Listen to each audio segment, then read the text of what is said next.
Because we're on the topic of Joseph, Joseph here is very close. He's in the prison. And in the prison is the king's prison. And it reminded me of when I had actually one time in my life, true story, I actually had a dinner with the king before. Yes, Pastor Sam, is that important? Yeah. I am, seriously. So, okay. So this king, his name is Kingsley. That's his first name. His name is Kingsley Fletcher. And Kingsley Fletcher is actually a king in a country in Africa. He's a king right now.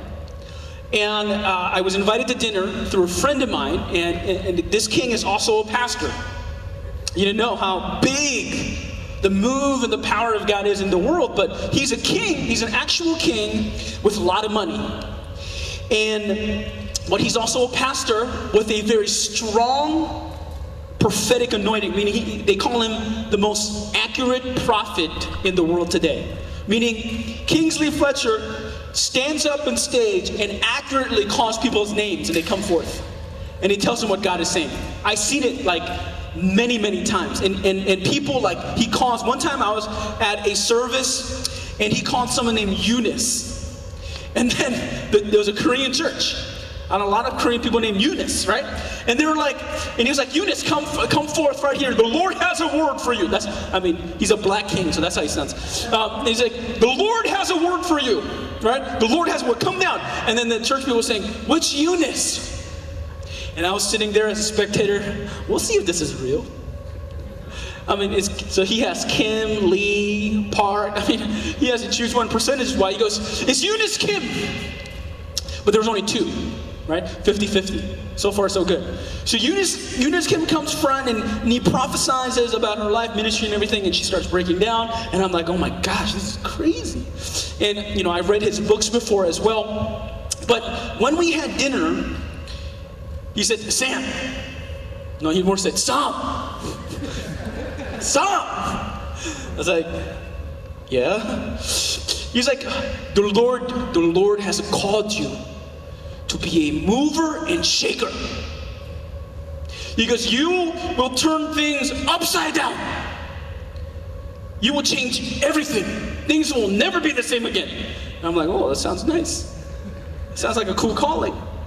And then my friend who invited me to dinner said, what about me? Dr. Fletcher King. He was like, you're just his friend. No. So he goes, you're a one-on-one friend, pastor type thing. And my friend said, are you sure? Because I think I'm a moving and shaker too. He goes, no, you're not. Sam is the mover and shaker. Change everything. Turn things upside down.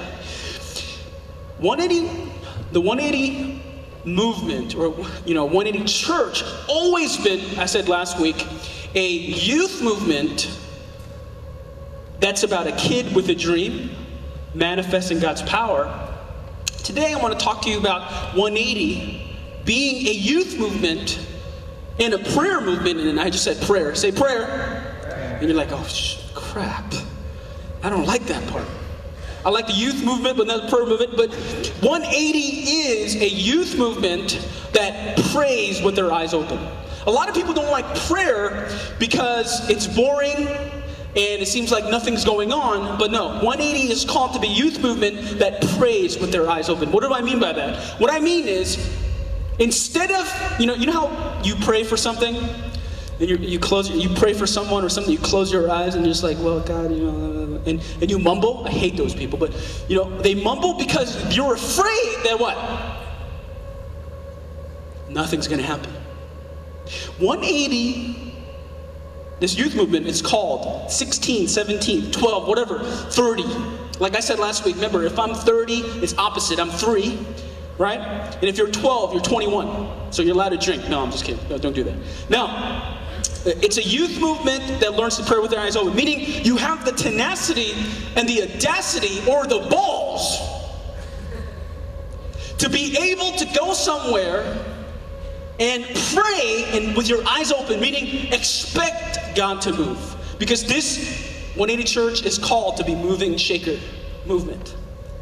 A church that changes things upside down. Now, one of the things that I understood about prayer, honestly, I tell you, I'm the pastor, prayer is hard. How many people think prayer is hard? Say amen. I know that's bad, right, church? Prayer is hard, and that's why we sent the house of prayer.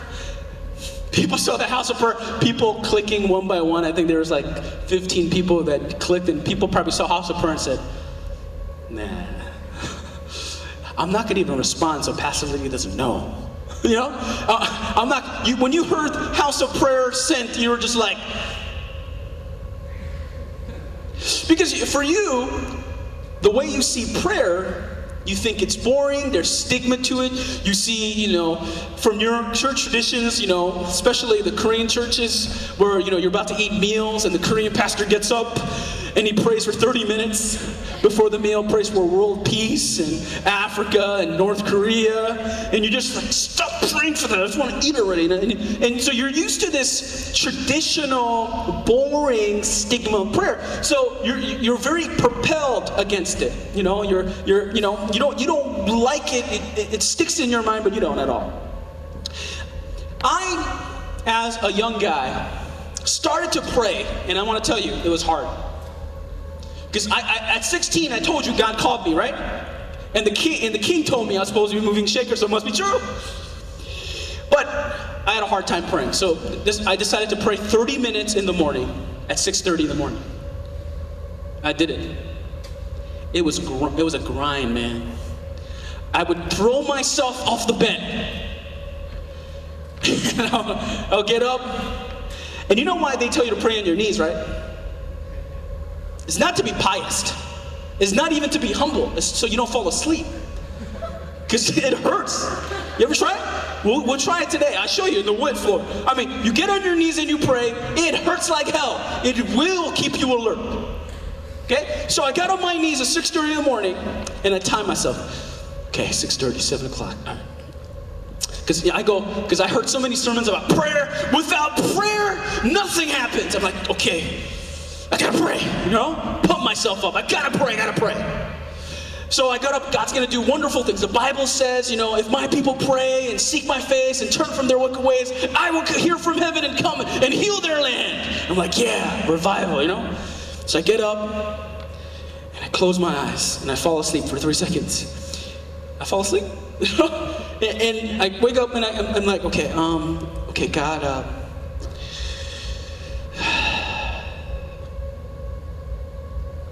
exactly what happened right there. Yeah, God, I love you. I adore you. I will give you home. Look at the clock. 10 seconds. 29 minutes. 50 seconds to go. Man, prayers work, right? I go back, all right. And I said, pray something interesting. Okay, Lord, I pray for my wife. Yeah. I pray that she would be, it's none of your business, like this, and cute, and, holy, and hot, and let her be like this and like that. And that was probably the most passionate part of the prayer. And I come back, look at the time. 29 seconds, 29 minutes, 30 seconds left. Only 30 seconds have passed. And I'm just like, and every day I would grind it out. And so, I want to be truthful with you. Some of you guys are probably here right now. I hated prayer more than I hated school. I wanted to finish praying so I could go to school. That's how bad it was. I'd rather go to school, and how many people hate school here? Oh, you guys are all nerds, I forgot. You love school, you love studying, but I hated school. So I loved school compared to prayer, because prayer was so hard. But, so here's the reason why people begin to pray. And most people don't. And let me just tell you right now, first lesson is, prayer is effective. It accomplishes things. The truth is, everybody, look at someone, look at them really carefully, look at their face, look around you, and tell them, you're a moron. And then tell someone later, you're not gonna do really great things on your own. Don't be shy about it. All right? Listen, without God, you are hopeless to change the world or to do anything significant in this life. It's true. That's why you came to Christ. Because you're stupid. You can't lead your own life. So prayer is effective. So you pray. So let me just tell you when prayer gets fun though. And I'll tell you the second part. Let me just tell you right now. When prayer is run by effectiveness, it works for a little bit. For example, I used to pray, right? Let me just tell you right now. Every single prayer I have in my journal, from 16 to now, to 23, right now. God has answered all of them.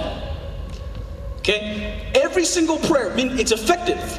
Like for example, let me just tell you a real fun prayer. I remember one time I was in high school, dropped off at Yonkers. Anyone know where Yonkers is? Upstate New York, right? And my church was about 6-7 miles away from it. Someone dropped me off right at the corner of the street, and I had to walk 7 miles to church. I was going to lead worship. Have my guitar. Can you picture that? I was like a rock star, So I had my guitar, I had to get there, 45 minutes, and I was walking, and I said, God, I'm going to go lead worship, and I'm walking 7 miles, and I just didn't really believe it. I just said, can you just send somebody? Just in the air, like one of those kisses, throw it in the air. And I was just walking, and I prayed with my eyes open, but I didn't expect anything to happen. How many people know what I'm talking about? You pray, you don't expect anything to happen, right? And I'm praying, and then I knew this was a sign from God. I just passed McDonald's. The Golden Arch, right? Doesn't it look heavenly? I stopped, I walked by McDonald's, and suddenly, a person from that church pulls up in McDonald's drive-thru, right? And then he goes, hey, Sam, what are you doing here? I'm like, in my guitar, I'm like, what the hell do you think I'm doing? Walking to church. And he was like, he was like an elder of the church. He was like, oh, you mean to give you a ride? I'm like, yeah. So he puts me on, and we're going, and he's like, Sam, it's interesting because I normally don't get hungry or come this way. But today, I just felt like I should come this way. And I said, no kidding. I just prayed. And, some people could say, this is a coincidence, right? You could have just prayed. You got lucky. That's what happened. You're right. It could have been luck. But it happened a second time, the following week. Again, someone dropped me off Yonkers 7 miles with my guitar, walking again. I'm like, Lord, we got to work this out. You got to get a car. And I said, Lord, you know what car I want? I want an Infiniti. I want an Infiniti i30. I'm like, okay, I'm kidding. Just give me a ride. Can I get another ride? I didn't think again of anything of it again. I prayed. Again, I passed by what? McDonald's. McDonald's is like God's spot. It's anointed. And I get there. This time, the same car, he doesn't go to the drive-thru, he's just passing by. The same person and the same car is just passing by at the same moment. I'm just like, no way. And God's like, huh? And he stops by, he goes, Sam, what are you doing here? And I'm just like, stop asking me stupid questions. You know why I have the guitar. You know where you're going. He goes, you want me to drop you off at church? I'm like, yes, please. And he goes, again, he says the same, it's like deja vu. He goes, Sam, I normally don't come this way, but I felt like coming this way today. I don't know why. I have no idea. And I'm just like, maybe like God led you? And you see, so the interesting thing about prayer is I learned at 16 that God is actually alive. That this is not just a dogma church, you go do nice things with nice people, and you go to the seats and you listen to a boring sermon like this one, and you go home and you try to be a good person and you read the book, open the book, and you try to, do what the book says. But I learned at 16 that God answers prayer. And at 21 years old, look what happens. What I prayed at 16, guess what happens? Guess what happens? My dad brings home an Infinity i30. How many people want to be me now? You want that favor, right? He brings home an Infinity i30. He goes, you wanted this car, right? Yeah. A thumbs up. Let me tell you a divine moment at 21 when I got into Infinity i30. That's how I actually picked up Pastor Lydia. I'm serious. She saw me drive. It was like a night rider. I was driving my Infinity i30. She was like, ooh, nice car. So if you want to pick up girls, the right girls, like I prayed, when I was 15, 6:30 a.m. in the morning, it's all being answered. See that? So I get into the Infinity i30, first time, and I get in the car. And you know what? Because I've been praying, even though through the grind and hard stuff, I begin to learn how to feel the impressions of God's heart to me. I don't hear anything, I can't understand it, but I can impress it. You know, guys, what I'm saying? Like, when you can feel an impression. And I felt an impression. This is what the Lord said to me. I felt like He was saying, Sam, do you know why I gave you this Infinity i30? I'm like, because I love it. It's beautiful. It's exactly what I wanted. And this is what the Lord said.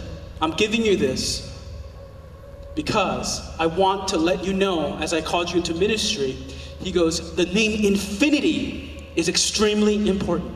Pay attention to Infinity. I'm like, why? The Lord said, because this is how I'm going to provide for you for the rest of your life. I was like, oh, wow. Me and God had a God moment, like one of those moments, like, yeah. But I still, all throughout college, so prayer was effective. So I would pray, like literally, let me tell you how many hours I prayed, which decreased as I got older. So I got less holier. Just kidding, no. But I prayed. So I prayed like 2-3 hours a day in college and high school. Because every time I would pray, God would show up. People would get saved. I would get money. I would get cars. It was effective. Right? I would meet the right people. I would get blessed this way. So I would pray. And at one point in my college dorm, I was praying, and it was like one of those hard, ears for me. And I was just praying, and I was like screaming. How many people ever heard people pray like that? Just like, ah!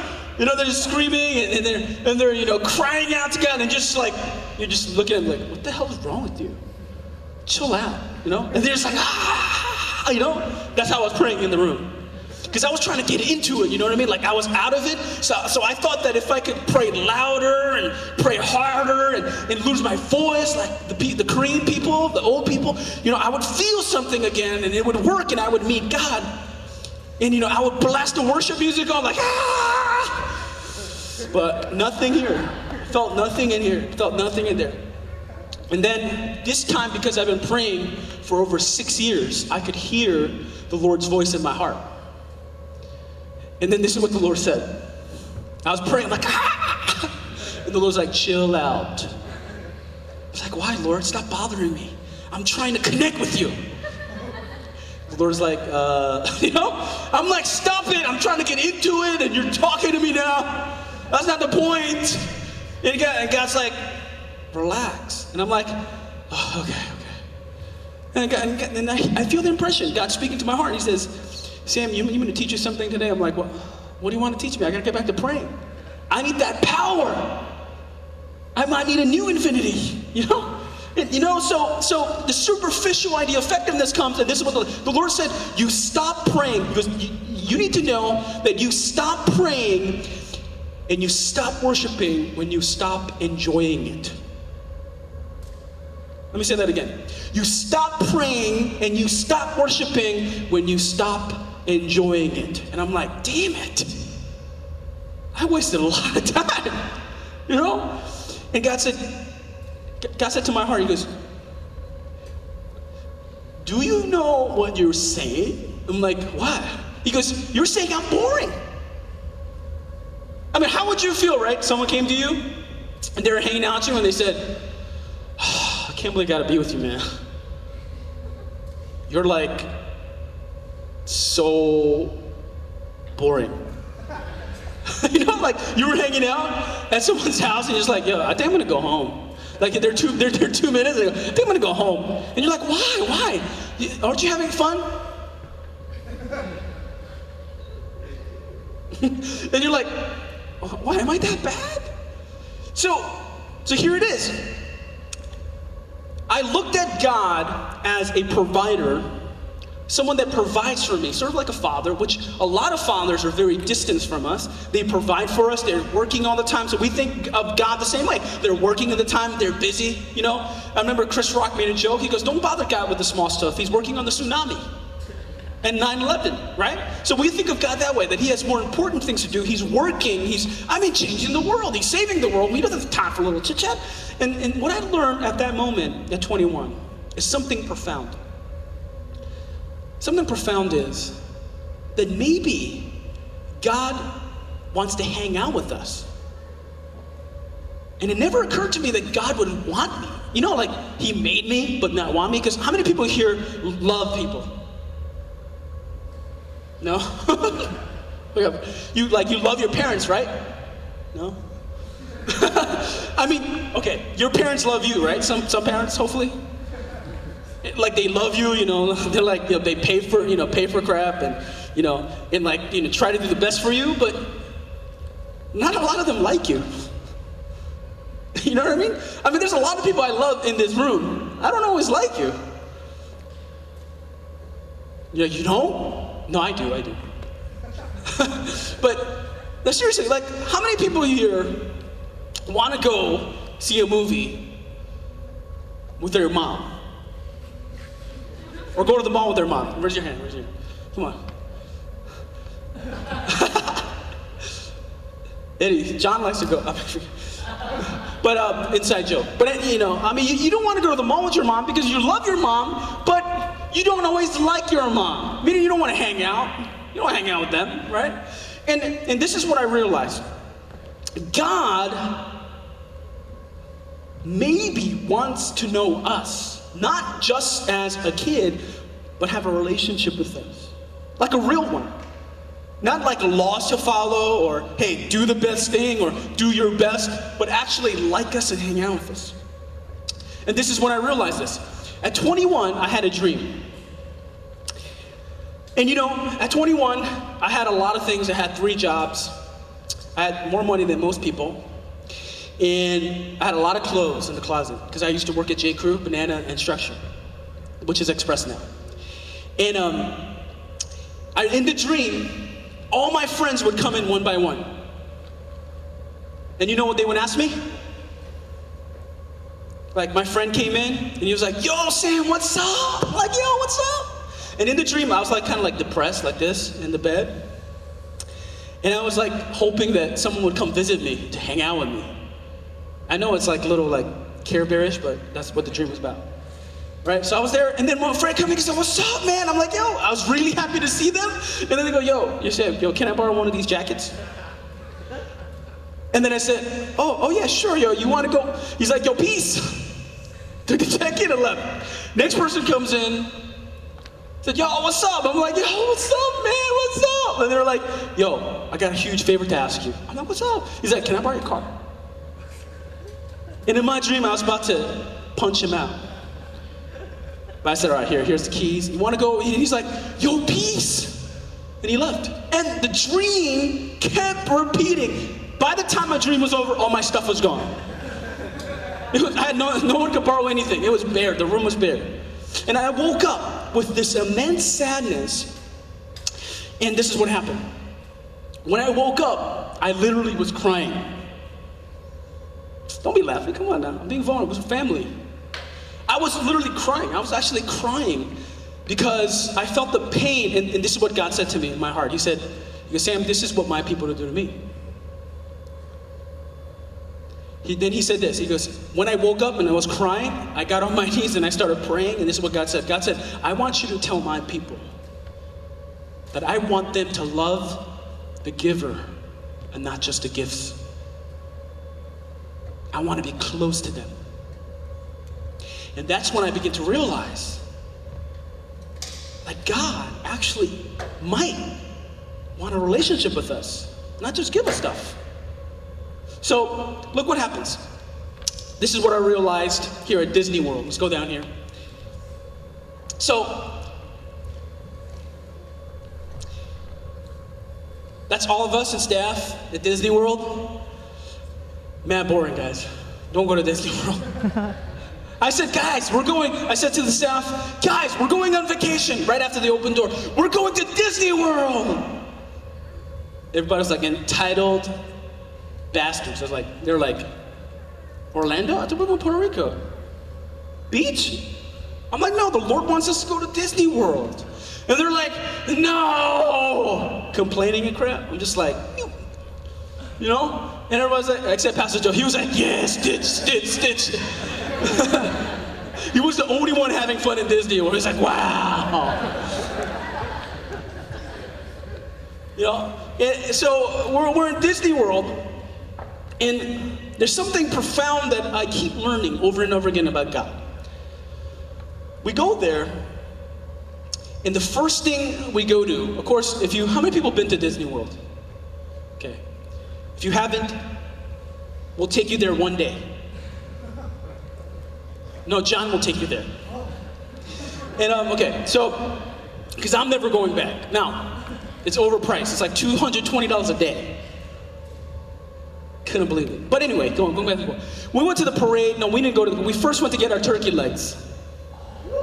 The turkey legs. You know, like Fantasia, the cartoons where they have like the bone chicken legs? It's real. They have it in Disney World. And so we were there, and everybody's like, eating it. It was really good. And then we went to the parade. And, people were complaining because it was hot and blah, blah, blah, blah, blah. And then the first thing we see in the parade is a high school marching band. And we just did the open door movie. It was a huge success. And when the parade comes, their name is Open Door Christian High School. Open Door Christian High School. I'm in season from far away. He's like, does that say Open Door Christian High School? And I'm like, no, it doesn't. No, it doesn't. He's like, no. He's like, I'm serious. It says Open Door Christian High School. Now, what are the chances of us doing the open door 1 week before, going to Orlando, going into Disney World, and the same marching band from Ohio is marching at the same moment we go to Disney World, and their name is Open Door, not just Open Door, it's Open Door what? Christian High School. Why does God do that? Does he have to do that? I mean, he blessed the open door. Mad people came, people got blessed, some people got saved. Why does he do that at Disney World? Because what? In Disney World, what's Disney World about? Well, what's their catchline? If you believe, all your dreams will come true. It was one of those, God didn't have to do that. God didn't have to give me the infinity. God didn't have to put that. Why does he do that? Because, let me just tell you, this might change your life if you get this today. As a kid, as an adult, whatever. Because this has changed my life and this changed everyone I know. If you begin to learn that God might, say perhaps. Perhaps, just come on, it's a really easy word. Just perhaps. God might like me. You believe that? There's no other explanation why this sign would come at the same moment from Staten Island, from Manhattan to Orlando in Disney World, from Ohio to meet at an intersection about an open door to Christian high school, except God saying, I like you, Amin. I like you, Henry. I like you guys. I like what you did. I like what you did. I like it. I like you guys. That's what God is saying. I like you guys. I mean, yeah, you're stupid. Yeah, you do stupid things. Yeah, you doubt, but I really like you. Like, I see you and I just want to squeeze you. And I want to hang out with you. I want to tackle you. I want to go to the pool with you. I want to do bungee jumping with you. You know, I want to eat those turkey legs with you, but you might not share. You know, so the revelation that God might like me changes everything about prayer and worship. Because you're not going to worship like, you know, I know some of you are new to church and you come and first time you come to church and you're just like, you know, Amin's up here, capsize me. And you come in and some people are clapping and you're just like, I listen to Eminem. I listen to Drake. I don't like worship music.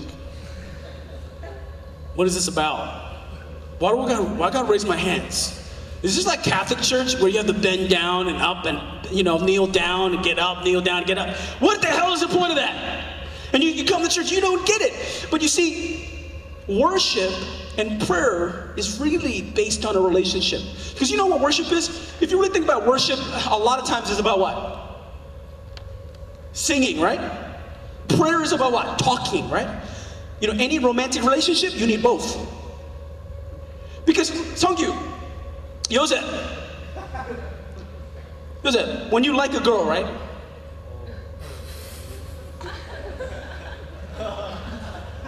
What's up with you last week with G-Dragon? Go, woo, you know, sound like a girl. And today, psh. But anyway, you like a girl, right? I mean, you could, how do you tell the girl that you like her? What's the most romantic way? What's the most romantic way to tell the girl you like her? Yeah. Yeah, in Korean. I know, what would you say?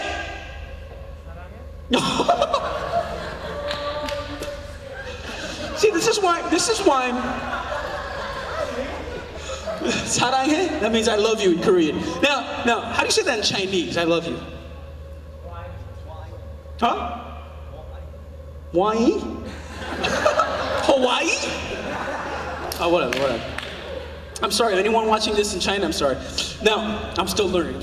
But, I mean, seriously, you could tell a girl that you could go to her and be like awkward and be like, this is why people serenade, okay? Because you get to practice serenation. You can practice what you're going to sing, or poems. You can take someone else's thing and, you know, speak it from your heart, right? But you can be awkward and be like, why do you laugh like a girl? Dude, you could go and be like,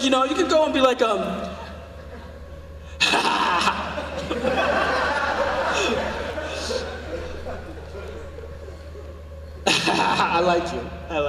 And, you know, so that's kind of corny. But music is invented to express. Is the expression. When you go, you know, when Pastor Lydia broke up with me in college, I don't know what's wrong with her. What was she thinking? Insane. She had to get cranium checked, right? Breaking up, but you know. Anyway. So I had many ideas. I was gonna, because I'm not shy at all. I'm shameless. I am shameless. I don't care what people think of me, right? So I was gonna go to chapel and sing Boyz II Men. You know, I was gonna sit on bended knee and just embarrass the living crap out of her, right? But music is important because you get to express with melody your heart.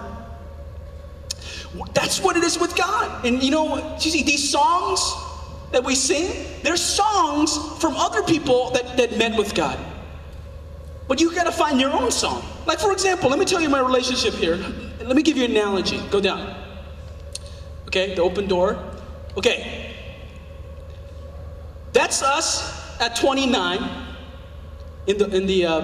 That's to your left. All right, to your right. That's us at 23 when we first got married.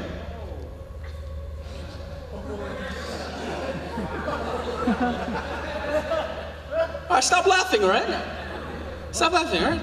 Now, she used to make breakfast and lunch together at the same time. That's why. She didn't know better. But, okay, so that's us at, I think, 29 again, at New Jersey, getting some Rutgers food. And that's 30. 23. Now, me and your Pastor Lydia, and my Lydia, there's a big difference of degree. Your Pastor Lydia, you can be like all close and stuff. It's fine. Go have meetings with her and lunch with her. But she's my Lydia. She's your pastor, but my Lydia. All right, a little bit kind of sickening, right? No, okay. Let me just skip that part, okay? But for we knew each other from 1998. We have a long history. We had a friendship, a dating relationship, a romantic relationship, an engagement, a wedding. And throughout all that time, you know one of the things that we have through all these pictures? We have memories. And in our wedding, we had our own song. You know how couples have a song? Okay? How many people ever had a song with someone? And how many people hate that song now? But you had a song. But couples have songs because songs are like altars. They're memories that you have. And for me, I have a longer relationship with God from 16 than with my wife. And let me tell you right now, there are songs in my life that have literally encouraged me and shaped me and touched me and transformed me like no other things in my life. Like how many people know the song? All along you were beside me, even when I couldn't tell. Through the years, you showed me more of you. Right? You know that song? That's a worship song. I used to cry with that song during prayer on one of the hardest moments in my life, especially when she broke up with me. But all along you were beside me. It says all along you were beside me, even when I couldn't. When Joseph was in prison, even when Joseph couldn't tell, the text says what? God was with Joseph. Was with him, showed him kindness and favor and blessed him in all he did. Joseph had a close relationship with God too. You see, these songs must be sung in the secret place. You can't just sing it at church. It's not going to mean anything to you. You got to get some of these songs. We're going to give you a CD of songs. I want you to sing it at home. And I know you don't want to, some people are afraid of being fruity and stuff like, and some of the guys are just like, I don't do that. There's just, some guys come and tell like, I don't sing. I don't do that. Listen, intimacy is all about care bearness. Intimacy is all about, why do you think it's called intimacy? Why do you think it's called that? Intimacy. It means you can see into me. It doesn't mean an exterior is intimacy. See? That's why it's called that. You need to begin, and here's the problem. A lot of you have a hard time connecting with God because you might not even know prayer is effective, but actually prayer and worship is enjoyable when you have a relationship with God, a love relationship with God. And what needs to happen is, did you just fall? Now, let me tell you about Gina. Prayer is effective. Pastor Billy and Andrew Park had to pray for 2.5 years for her to come to Christ. She was just, no. And then she came to a baptism retreat and she said, no. And then God had to send a shooting star or something, fireworks or whatever, and she said, okay, fine. And she gave her life to Christ. But anyway, going back, you need a secret relationship. Meaning, I remember, and this is my last story, and we're going to pray and wrap up today, but here it is. I remember when I first started dating your pastor and my Lydia. Check it. And I remember, because we were such a tight community, there was, Rich Cole, Fruity Pebbles. That's his nickname. He's a softie inside. He looks tough, but he's Fruity Pebbles. And there's Rich Cole. There was a couple other guys, and I was mentoring a lot of them, so they would hang out with us all the time. But when we started dating, I said, get the hell out. Don't follow me. Get out. Peace out. And Rich and those guys were like, okay.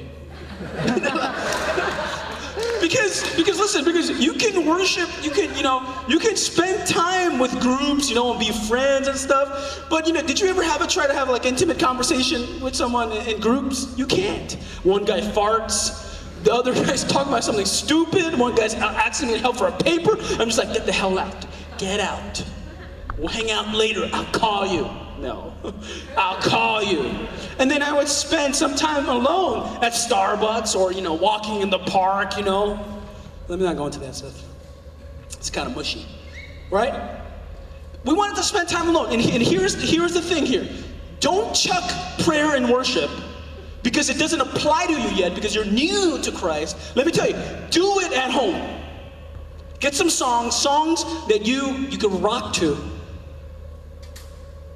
And try to express. I know some of you are stupid and you can't express even feelings, but that's why we're here to help you in 180, change that, complete turnaround. But try it at home. And one of the things small groups are going to help you with prayer and worship at home alone. And really, get some love songs with God.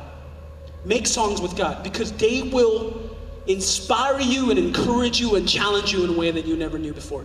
Because when you learn how to praise with your eyes open, God will show up. Amen? All right, stand and pray together.